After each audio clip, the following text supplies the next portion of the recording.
Welcome back to Japan's oldest doctor, where we don't just talk about living longer, we talk about living sharper, clearer, and more in tune with yourself, no matter your age.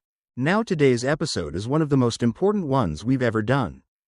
Because what if I told you that the biggest threat to your brain at night isn't just what you eat, or whether you stare at a screen, but what you combine, quietly, automatically, night after night? You see, we often think of habits as checkboxes.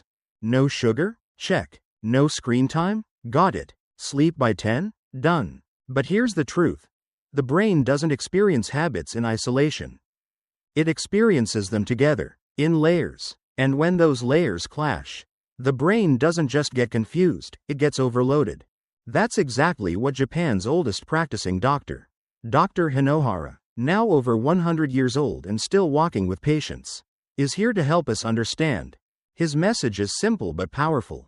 It's not just about what you do before bed, it's about what you mix.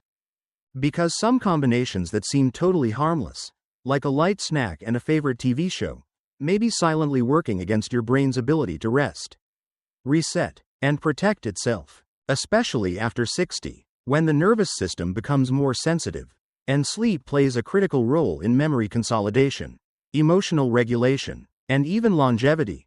These combinations matter more than ever. Let me ask you something.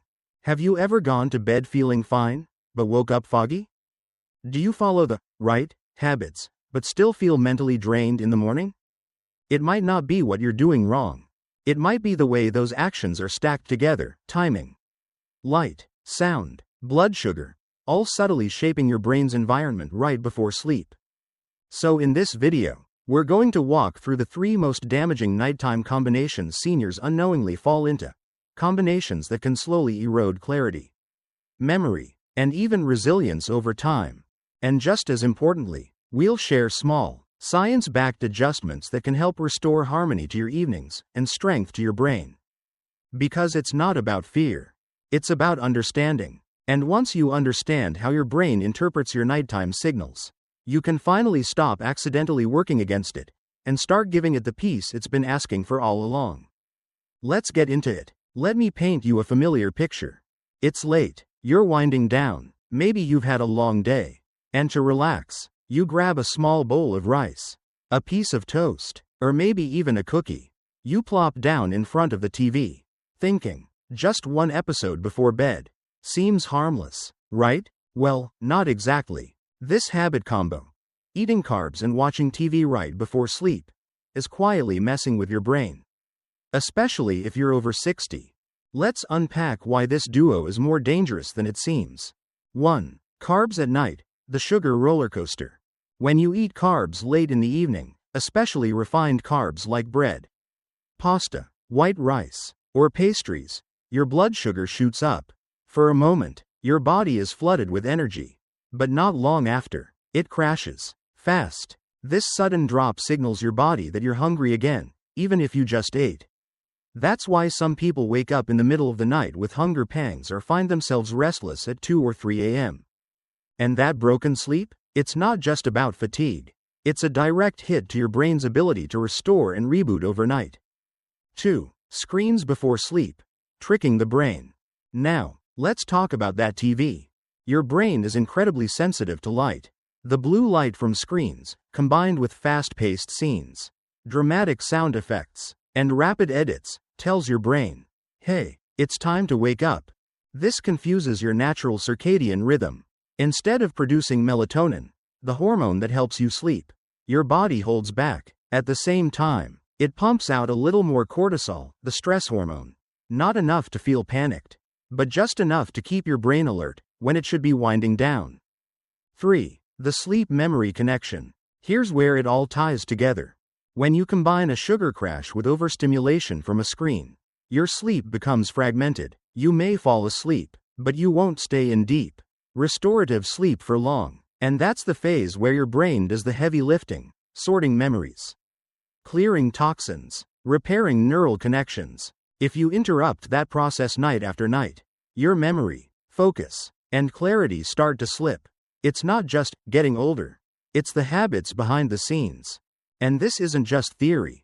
A study from Frontiers in Neuroscience found that people who eat dinner while watching TV had 35% higher nighttime cortisol levels, and notably poorer memory performance compared to those who ate mindfully.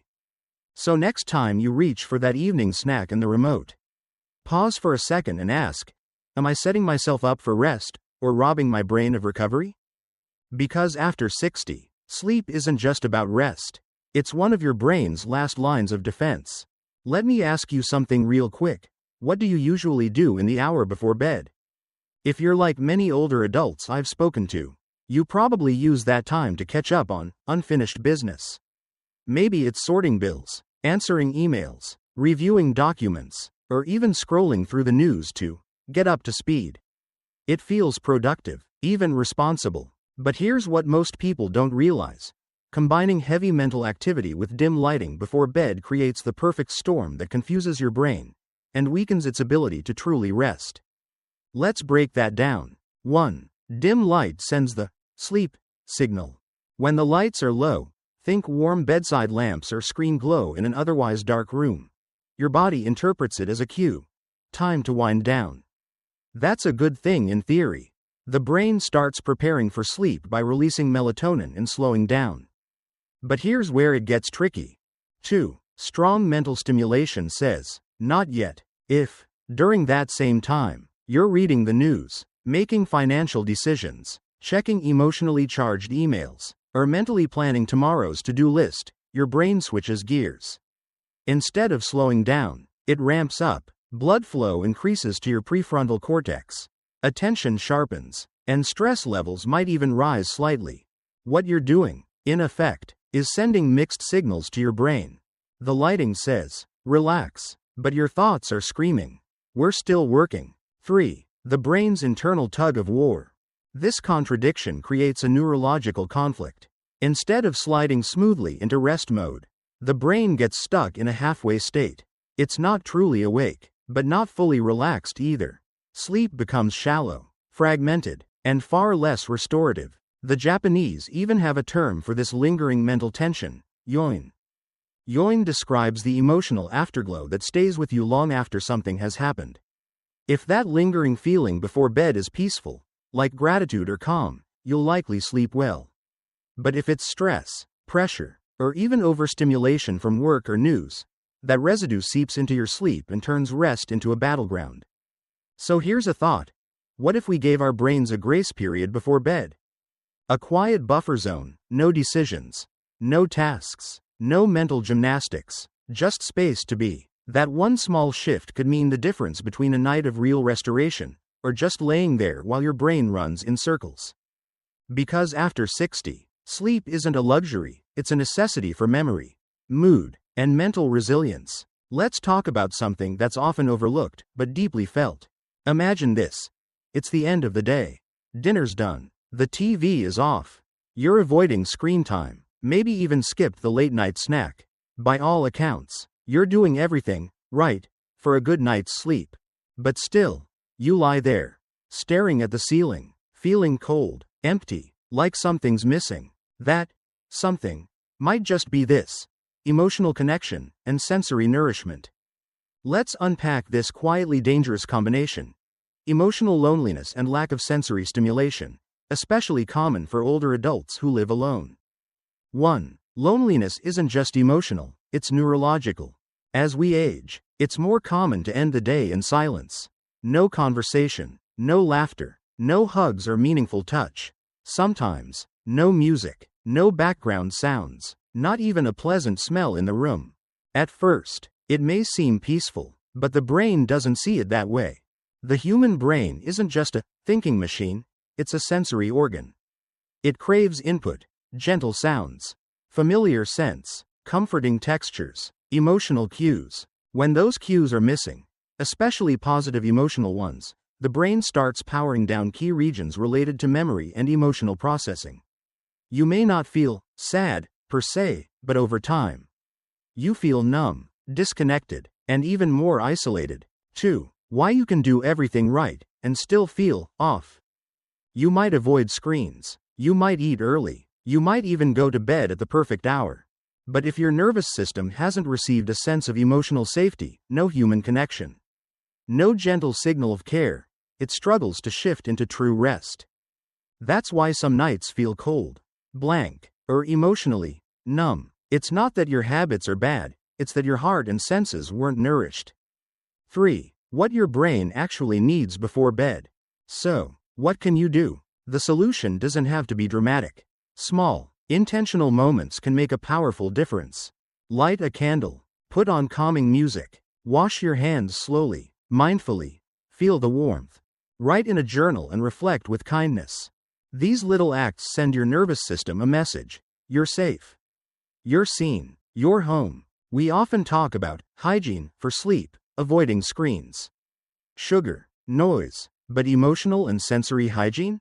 That's just as critical, especially after 60, when the brain becomes more sensitive to emotional input. So before you turn off the lights tonight, ask yourself, what gentle signal can I give my brain to help it truly rest? Because a well-rested brain doesn't just help you sleep, it helps you feel alive again. Think avoiding screens at night is enough?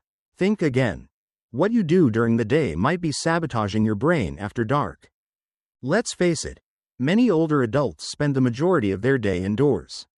They move less, sit more, and barely get outside, especially in the morning when natural light is strongest. But here's why that matters. First, sunlight is your body's master clock. It helps regulate your circadian rhythm, the internal system that tells your brain when to feel alert and when to wind down. Without morning light, your body doesn't get the proper signal to start the day. As a result, melatonin, the sleep hormone, gets delayed, and your sleep-wake cycle becomes blurred. Second, movement is fuel for the brain. Physical activity boosts blood flow, oxygen, and nutrients to the brain. When we skip movement, our brain cells receive less stimulation, and that can lead to slower thinking, memory lapses, and fogginess. So if you've ever felt sleepy all day, then wired at night, this could be why. Try this. Go for a light walk outdoors within an hour of waking up. Even 15 to 20 minutes can reset your brain's natural rhythm and sharpen your focus for the day. Sleeping in sounds harmless, until you realize it's robbing your brain of its natural wake-up call. Here's a habit combo that slips under the radar: sleeping late and staying silent. After retirement or as energy levels dip, many people begin sleeping in with no fixed schedule. Once they do wake up, they might go hours without talking to anyone, no conversation, no good morning, not even a phone call. But this quiet start comes at a cost. Sleeping in pushes your circadian rhythm off track, which means you're more likely to feel groggy in the morning and restless at night. Pair that with no social interaction, and the brain misses key stimulation, especially in areas linked to memory, language, and emotion. Over time, this creates a loop. You feel disconnected, slow, and less mentally sharp. Try this. Set a regular wake-up time and greet the day with intentional connection. Call a friend, chat with a neighbor. Even listening to a morning podcast or radio show can give your brain the jumpstart it needs. Let me leave you with something important. We often think of sleep as the end of the day, but the truth is, it's actually the beginning. The beginning of your brain's repair process. The start of emotional reset. The silent preparation for a clearer, stronger tomorrow. And here's the thing. If you've been feeling foggy, forgetful, or disconnected, it doesn't mean your brain is broken. It's not failing you. It's simply waiting for a signal that it's safe again to open up, to process, to heal. Clarity doesn't come from force, it comes from balance. We're taught to push through, to discipline our way into focus, to fight forgetfulness like it's a battle. But the brain doesn't respond well to force. It responds to rhythm, to harmony, to emotional safety. When your habits are aligned with your emotions, when your evening includes light, sound, connection, calm, your brain naturally finds its way back to clarity. And you don't need to overhaul your life to get there. You just need to tune in, not tighten up. A powerful message from a doctor worth remembering. You haven't lost yourself. You've just fallen out of rhythm. And rhythm can begin again, tonight. Isn't that a relief? This journey isn't about perfection. It's about returning, gently, night by night, habit by habit, signal by signal. So as you prepare for bed tonight, don't ask, what do I need to fix? Instead, ask, What rhythm do I want to return to? Because your brain remembers the way back. All it needs is your signal to begin. Before you go, I've got a special health gift I'd love to share with you. On this channel, I share simple, effective health tips, all based on real scientific research and practical, everyday experience. And if you'd like to receive a free gift, it's super easy. Hit the subscribe button, comment below, claim my gift. I'll send it straight to you. Don't miss out, because your journey to better health starts with small choices just like this one.